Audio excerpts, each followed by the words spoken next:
South Africans, this is insane. Did you guys know South Africa is one of the two countries with the highest unemployment rate right now? I think South Africa is like 31.9% right now. That's insane. Like, seriously. And there's a lot we're doing wrong, but I'm not gonna get into that. Over 50% of our youth are unemployed. 50%. That's according to stats. Stats aside, as a business owner, if you put out an advert today, you will be flooded, you will be inundated with replies of people looking for work. I remember about 3 months ago, we needed to fill a position. They put out an ad, and the amount of replies that we received in just a day, hundreds.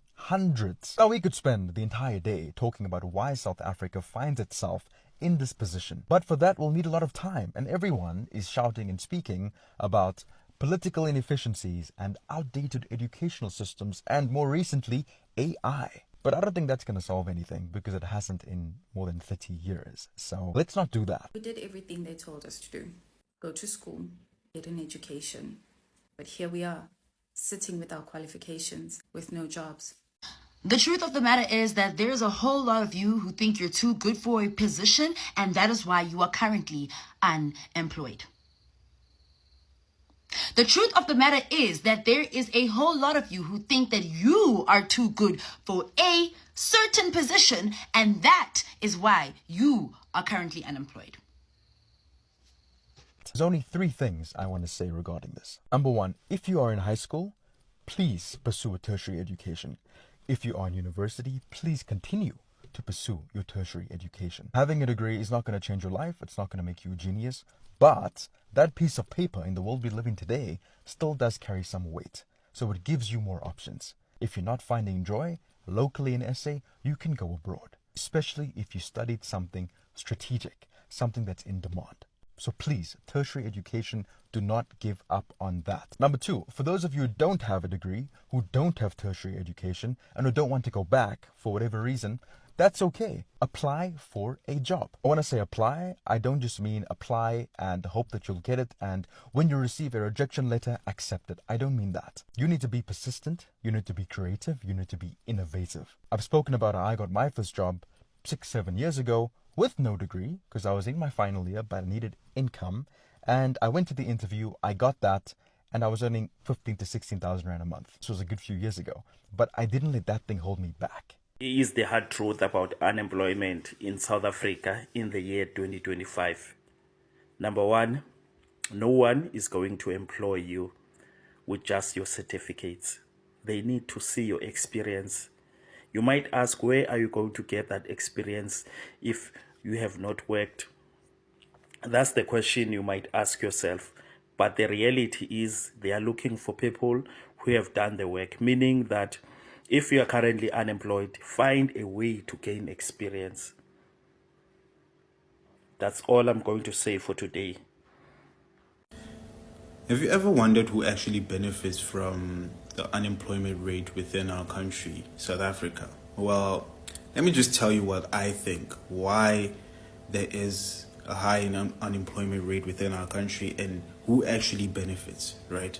Here's the truth nobody talks about. Some people actually benefit from unemployment, from the high unemployment rate within the country. See, when people don't have jobs, right, crime increases, and when crime goes up, so do insurance premiums. Insurance companies, they make more money when there's this crisis, right? Private security companies make more money when there is more clients and more contracts. I'm not saying these companies shouldn't exist. They do exist for a reason. But the problem is that when you make money at the people's expense, it's questionable. And who else benefits? Private prison owners. More crime means more inmates. More inmates means more contracts, more government funding. And in some countries, right, it means that there's free labor. I'm not saying it's going to be easy, but what I'm saying is you cannot give up. You still need to push through and try. As someone who employs more than 20 people, I can tell you right now that as a business owner, that piece of paper is not the most important thing. That's not what we look for. It's not what I look for, at least. You look at the person's character. You look at potential. You look at if they're a good fit for the culture. you look at their attitude. Just because you don't have that piece of paper, it's not the end of the world. Number 3, we need more entrepreneurs in this country. Small business is the oxygen, it is the lifeline for South Africa, which is why the Department of Small Business Development receives more than 3 billion rand every single year to pump into small businesses. The more small businesses there are, the more employment is created. So if you are thinking of starting a business or you wanted to start a business, I highly recommend you take that seriously. Like I've said before, for many, many years, there is government funding available. So not everyone wants to be an entrepreneur, but here's the hard truth. They keep telling us to start businesses. They are really trying to encourage us to go into entrepreneurship. And I don't think we're getting the message, but I'm hoping that this video will help you understand the true reality behind why we're being pushed into entrepreneurship. South Africa's unemployment crisis is undeniable. The official unemployment rate sits at a staggering 32.9%. And that means that roughly 1 in 3 people actively seeking work cannot find it. Now, many will point to the government to say, but government must create jobs. But let's fact check the core problem. There simply aren't enough formal jobs being created to absorb the number of people entering the workforce. This is a fundamental imbalance, a massive supply of job seekers vastly exceeding the demand for labor from existing employers. Supply is not meeting demand. So the system is designed to keep you unemployed, angry, and desperate because your poverty or your anger or your unemployment is actually profitable. That's why solutions are delayed. That's why nothing actually changes within the continent or within our country, South Africa. Unemployment is not just an economic issue, it's a strategy.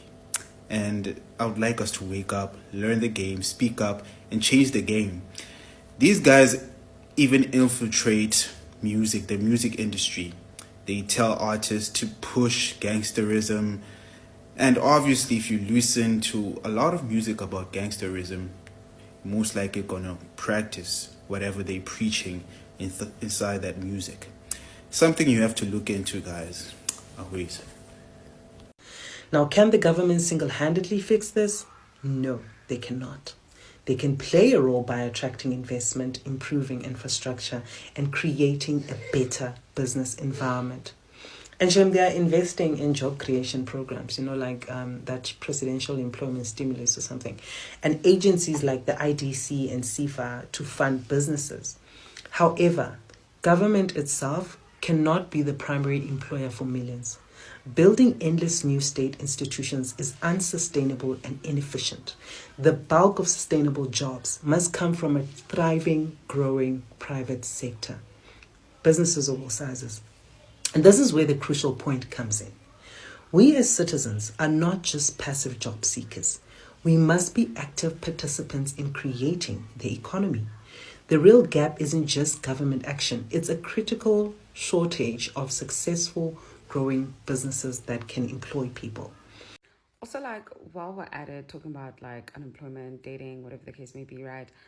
I just want to come back on here and rant again because I know I made videos a month or 2 ago complaining about how it is difficult to be disabled and to look for work. As somebody who suffers from intellectual disabilities, oh my God, I keep getting this close to landing jobs, but I absolutely fail. South Africa has a low business survival rate, and many small businesses actually struggle to grow beyond survival mode. While government support programs exist, accessing funding and navigating regulations is notoriously difficult, it's complex, and slow for many aspiring entrepreneurs. The bureaucracy stifles potential, and I'm not even going to talk about people that are monopolizing certain industries, but okay. Back to the hard truth. Relying solely on government or large corporations to give us jobs won't solve the 32.9 unemployment problem that we have. We need a massive wave of successful entrepreneurs. Are you guys listening? This means that a fundamental shift in mindset needs to happen. Many engage in survivalist entrepreneurship. They sell goods day to day just to make ends meet, and that's understandable. But it's not enough to move the unemployment needle. We need more entrepreneurs focused on the bigger picture, building businesses with systems aiming for growth, planning for expansion, and actively creating employment opportunities for others. Every business that grows from 1 to 5 or 5 to 20 directly tackles unemployment. SMEs are globally recognized as major job creators. Yes, government must urgently streamline processes, improve access to funding, and reduce the red tape. But simultaneously, we as citizens need to step up not just as job seekers, but as ambitious job creators. To truly change unemployment, we must actively build the businesses that are the demand for labor. Things real.